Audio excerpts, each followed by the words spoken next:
Just recently, my pastor challenged our church family to post a video to share our testimony. So instead of continuing to scroll past this, I'm asking you to stay and listen to an epic love story. I was raised in the church.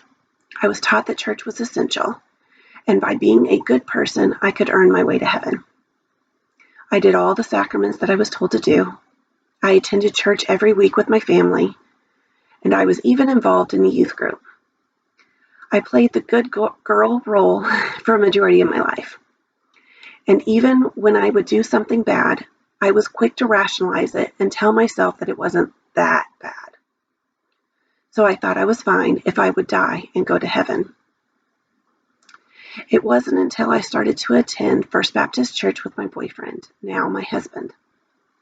The set of sermons was about the 10 Commandments. I remember being arrogant and thinking that I kept all 10 of them perfectly. Man, was I wrong. As the pastor started going through one each week, I started to feel a heavy weight in my heart. I remember realizing that I hadn't kept one of the commandments, not one of them. The weight of my sin was weighing on me so heavy. I realized that all the pressure of trying to be a good person hadn't gotten me anywhere.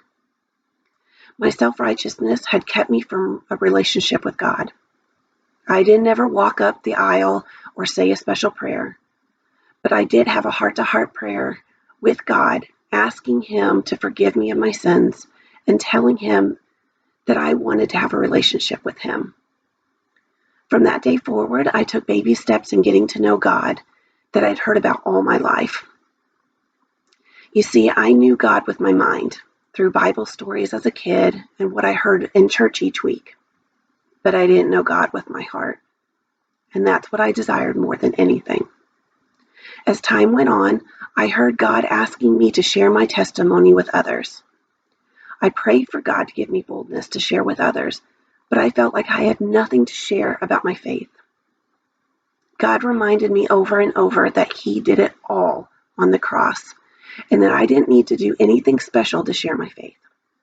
All I needed to do was share His story. But I refused to lay this fear down at His feet until a little over 4.5 years ago.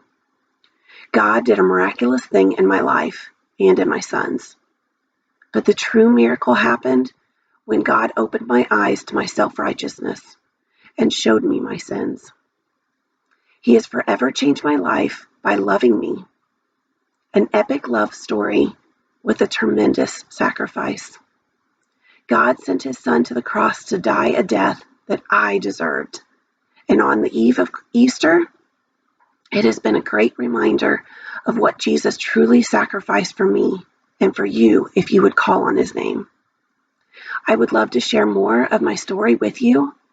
You can feel free to call me on my cell if you know me, or just message me on Messenger. I am no longer held back by my fear, but I have one purpose: to share His good news with all who will listen.